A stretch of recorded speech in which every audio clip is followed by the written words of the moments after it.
Hello all, and welcome to Miss Martin's Classroom. Today's podcast will be featuring a fantasy series written by one of my favorite middle grade YA authors. Fans of the Percy Jackson series and Harry Potter may find this next series promising. This fantastical series is based around Egyptian mythology and magicians, and the author creatively uses each chapter to alternate perspectives between our two protagonists, Carter and Sadie Kane. Since their mother's mysterious death, two siblings, Carter and Sadie, have been separated and estranged for years. Carter lives with Dad, Dr. Julius Kane, an infamous Egyptologist, traveling the world and never staying in one place for too long. Sadie lives with their grandparents in a London flat, wondering why Dad didn't bother to take her as well.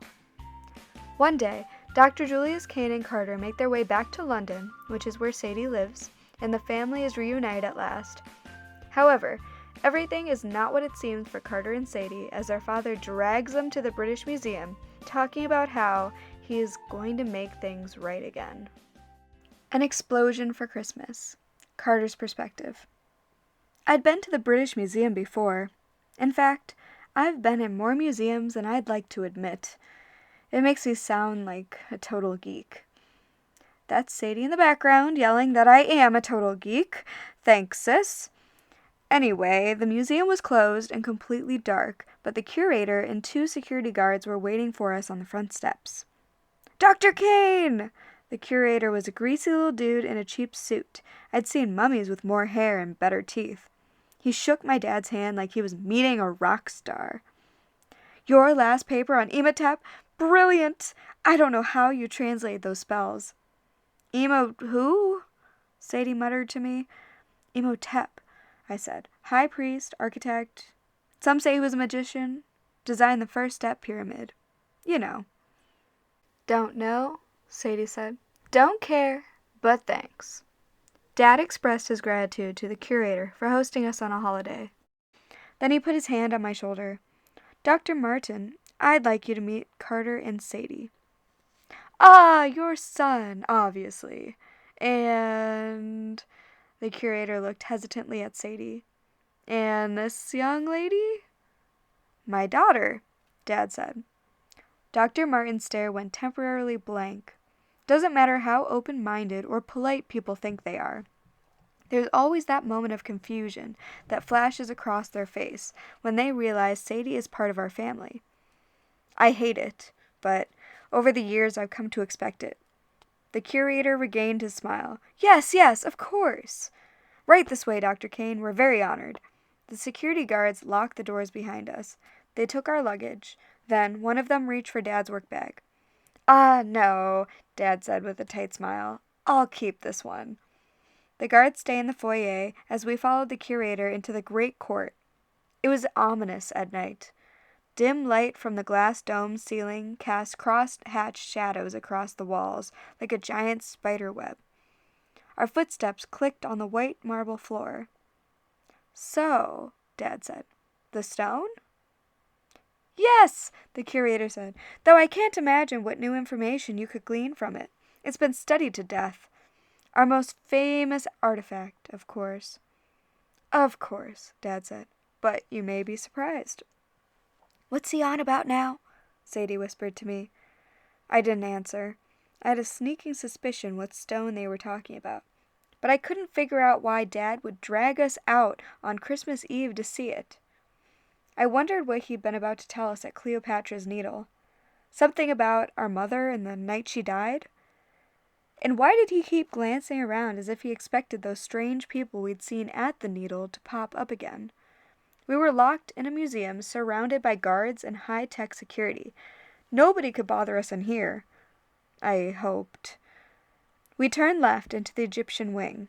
The walls were lined with massive statues of the pharaohs and gods, but my dad bypassed them all and went straight for the main attraction in the middle of the room. Beautiful, my father muttered. And it's not a replica? No, the curator promised. We don't always keep the actual stone on display, but for you, this is quite real. We were staring at a slab of dark gray rock, about 3 feet tall and 2 feet wide. It sat on a pedestal encased in a glass box. The flat surface of the stone was chiseled with 3 distinct bands of writing. The top part was ancient Egyptian picture writing, hieroglyphics. The middle section, I had to rack my brain to remember what my dad called it. Demotic? A kind of writing from the period when the Greeks controlled Egypt and a lot of the Greek words got mixed into Egyptian.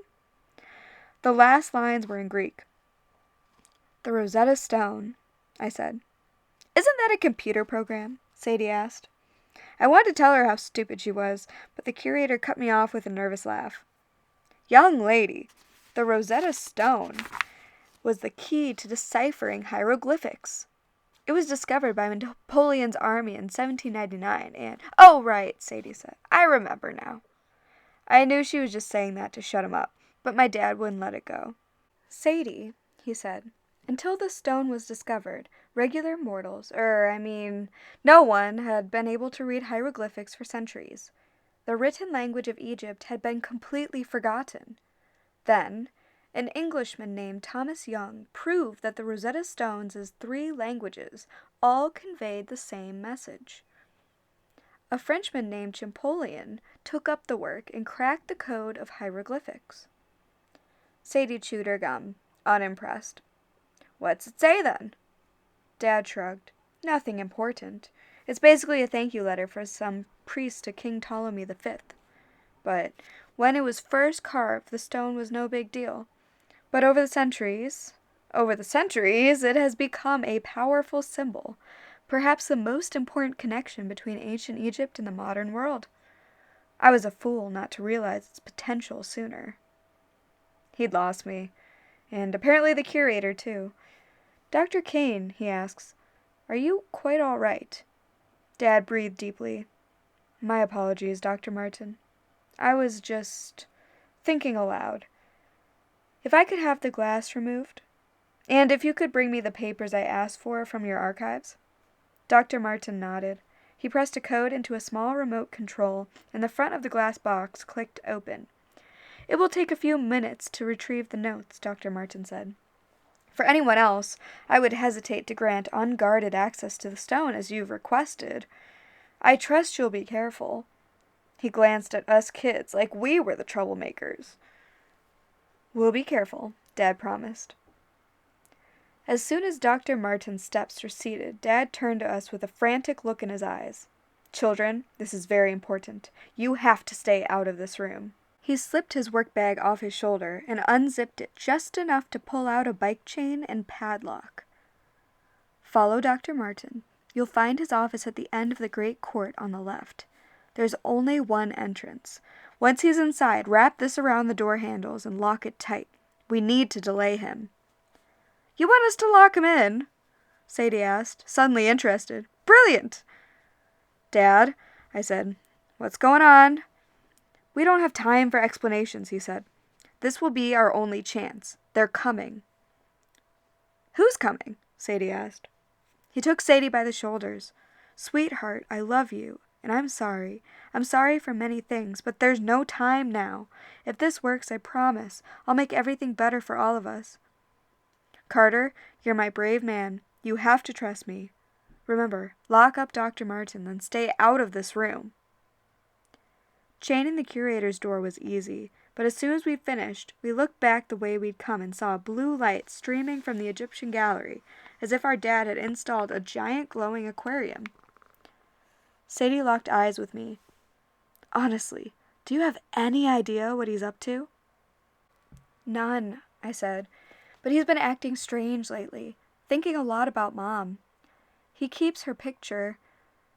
I didn't want to say more. Fortunately, Sadie nodded like she understood. "What's in his work bag?" she asked. "I don't know. He told me never to look." Sadie raised an eyebrow. "And you never did? God, that is so like you, Carter. You're hopeless." I wanted to defend myself, but just then a tremor shook the floor.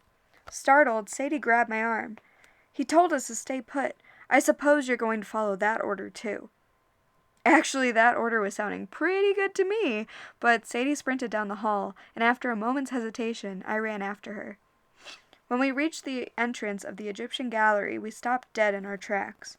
Our dad stood in front of the Rosetta Stone with his back to us. A blue circle glowed on the floor around him, as if someone had switched on hidden neon tubes in the floor. My dad had thrown off his overcoat. His work bag lay open at his feet, revealing a wooden box about 2 feet long, painted with Egyptian images. "What's he holding?"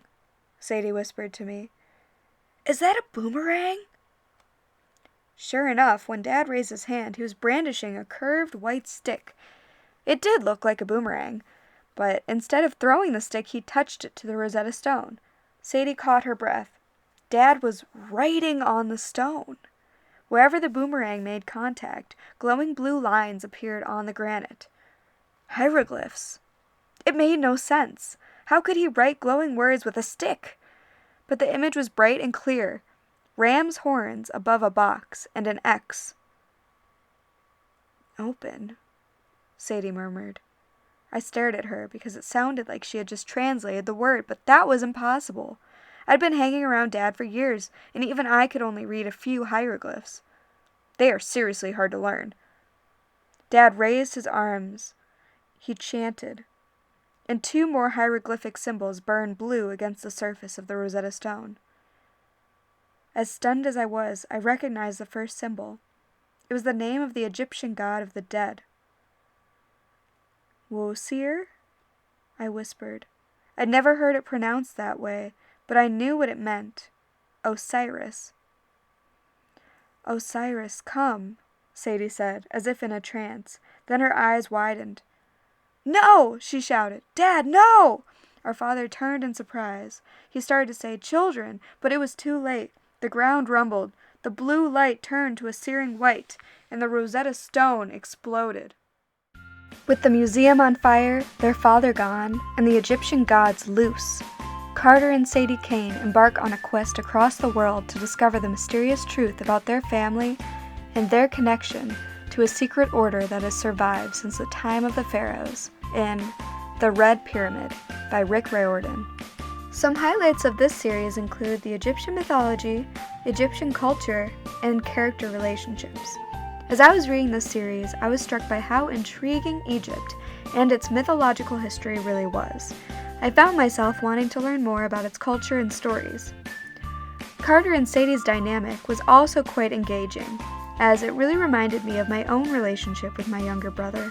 All things considered, The Kane Chronicles is truly a series you can simply sink your teeth into. Don't forget to like and subscribe. Also, check out my hashtag MSMReadyToRead and follow me on Instagram at ms_martins_class for more new books and fun lessons that are sure to engage you and your kiddos. Thanks for listening!